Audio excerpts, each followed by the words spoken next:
Assalamualaikum warahmatullahi wabarakatuh. Perkenalkan, nama saya Taib Hakiki, NPM 176900001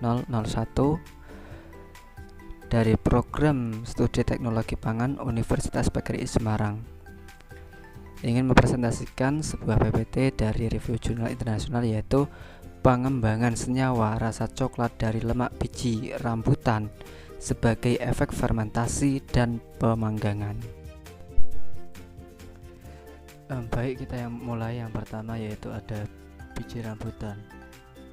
Biji rambutan sendiri dianggap sebagai limbah oleh produsen pengeringan rambutan, dan patut diperhatikan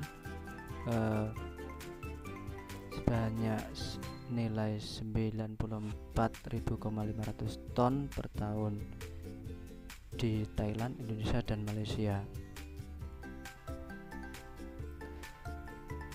Nilai ini cukup besar dan perlu diperhatikan dan untuk diselesaikan masalah ini.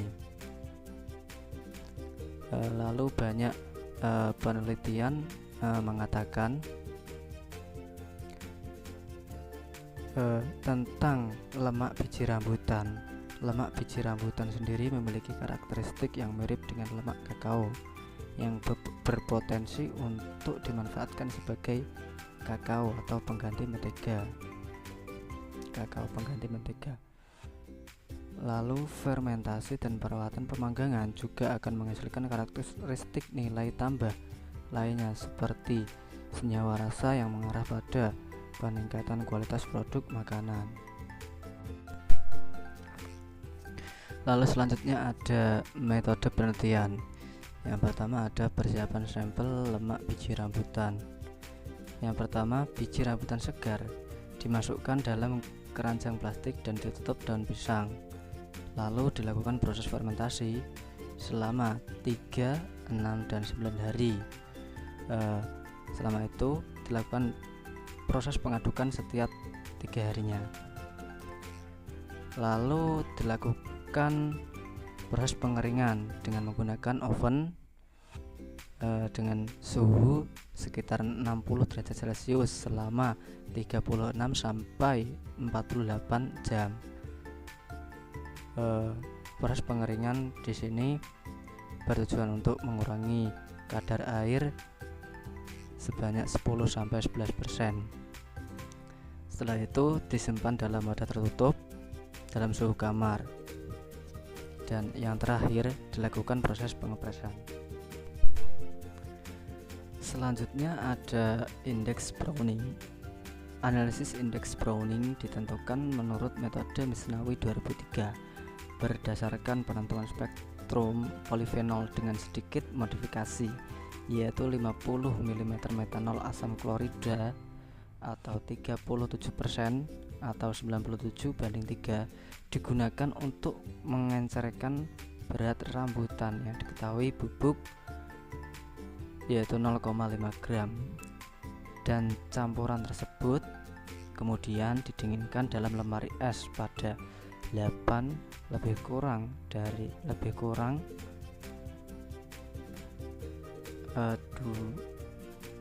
2 derajat Celcius selama 16 sampai 18 jam. Lalu filtrasi, di sini filtrasi menggunakan filter kertas yang dilakukan untuk mendapatkan ekstrak yang lebih jelas daripada larutan. Selanjutnya ada produksi reaksi Maillard. Lemak biji rambutan di sini dianalisis sebagai pembentukan dari konten melanoidin. Analisis yang telah selesai menggunakan metode Delgado-Andrade dengan sedikit modifikasi. Singkatnya, analisis dilakukan sebagai berikut: 0,5 gram RSF dilebur dalam oven pada suhu 65 derajat Celcius selama 10 menit sebelum dianalisis. Lalu RSF leleh kemudian dilarutkan menggunakan 10 mili isoktan 2,2 trimetilpentan dan di vortex dengan kuat selama 15 detik.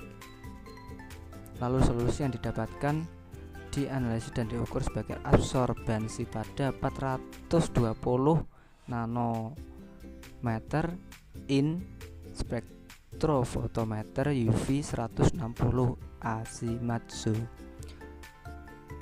menggunakan 10 mm kuvet kuarsa jalur cahaya, dan hasilnya dinyatakan sebagai unit absorbansi.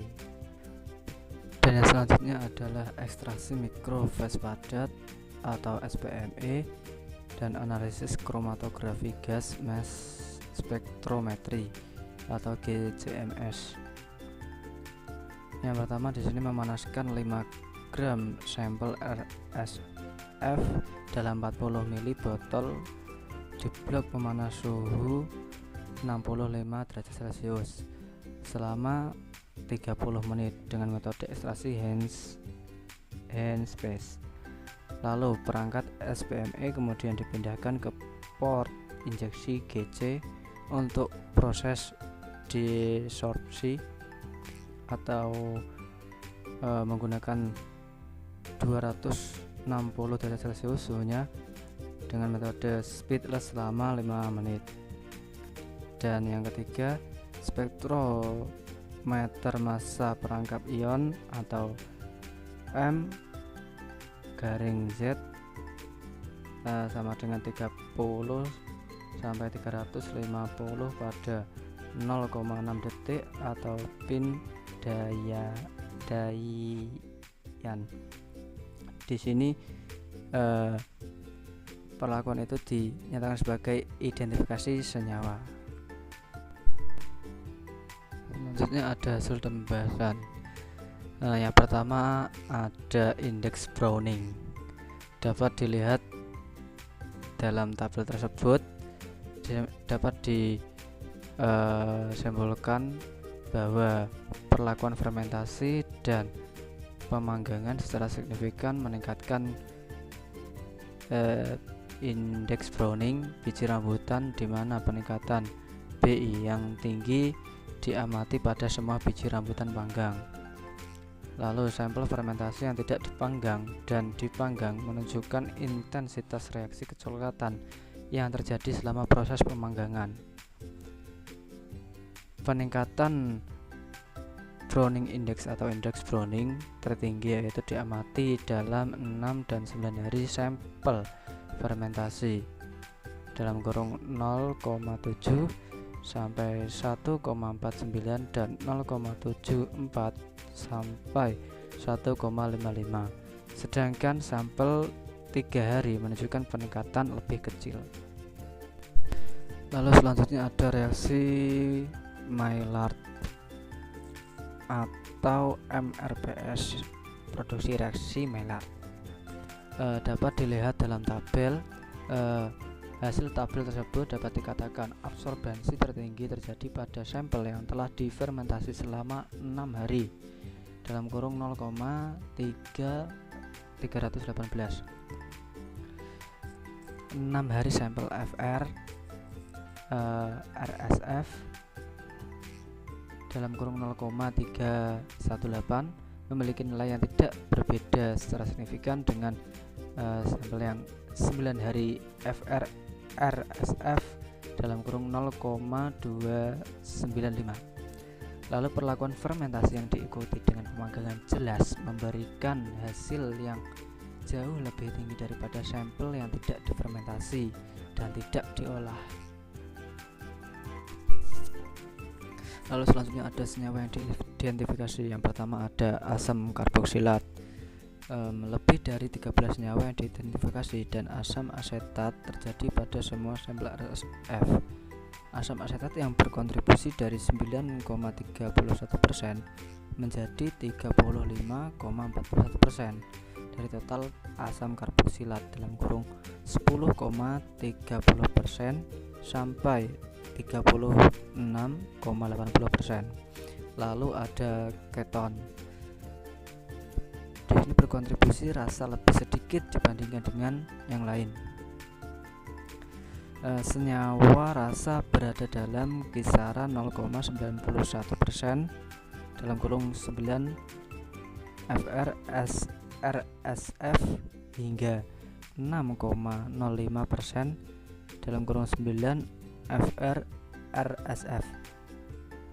Lalu ada aldehida. Lebih dari 15 senyawa aldehida hadir di semua sampel RSF, namun komposisinya berbeda di setiap sampel RSF. Memiliki proporsi utama dalam total kandungan aldehida di RSF dalam kurung 2,68 sampai 9,07%, 2,39 sampai 11,08%, 0,26 sampai 3,38%, dan 0,49 sampai 4,70%. Lalu alkohol. Lebih dari 13 senyawa alkohol diidentifikasi dari sampel RSF. Total alkohol yang dikontribusikan berada dalam kisaran 7,7% hingga 40,76%. Dan total rasa dari total rasa RSF. Lalu ada ester. Lebih dari 20 senyawa ester yang berkontribusi terhadap rasa RSF. Total ester dalam kisaran 0,01% dalam kurung 3 FRSF sampai 6,24% 9 FRSF. Lalu ada hidrokarbon. Lebih dari 19 senyawa hidrokarbon diidentifikasi dalam lemak biji rambutan dan diamati berada dalam kisaran 1,90% dalam kurung 9 FR RSF sampai 20,38% URSF. Lalu ada piramina. 23 senyawa pirazin yang berkontribusi terhadap rasa RSF dalam sampel yang tidak dipanggang. Pirazin berkontribusi dalam kisaran 2,33% URSF hingga 30,76% 6 FRSF dari total RSF. Dari penelitian di atas dapat disimpulkan bahwa perlakuan fermentasi yang diikuti dengan perlakuan pemanggangan secara signifikan meningkatkan indeks kecoklatan dan kandungan melanoidin dalam bubuk biji rambutan dan lemak. Lalu fermentasi selama 6 dan 9 hari diikuti dengan pemanggangan memiliki nilai indeks kecoklatan tertinggi dalam kurung masing-masing 1,4875 dan 1,5485 dan melanoidin masing-masing 0,318 dan 0,295. Analisis terhadap fluktuasi rasa lemak biji rambutan berhasil mengidentifikasi lebih dari 126 senyawa dari asam karboksilat, aldehida, keton, alkohol, hidrokarbon, ester, dan kelompok pirazin. Fermentasi biji rambutan yang diikuti dengan proses pemanggangan berhasil mengembangkan senyawa pirazin yang diinginkan, di mana kontribusi senyawa pirazin dapat mencapai 42,69% dari total senyawa rasa lemak biji rambutan. Sekian presentasi dari saya, kurang lebihnya mohon maaf apabila ada salah kata. Wassalamualaikum warahmatullahi wabarakatuh. Semongko kini tidak aku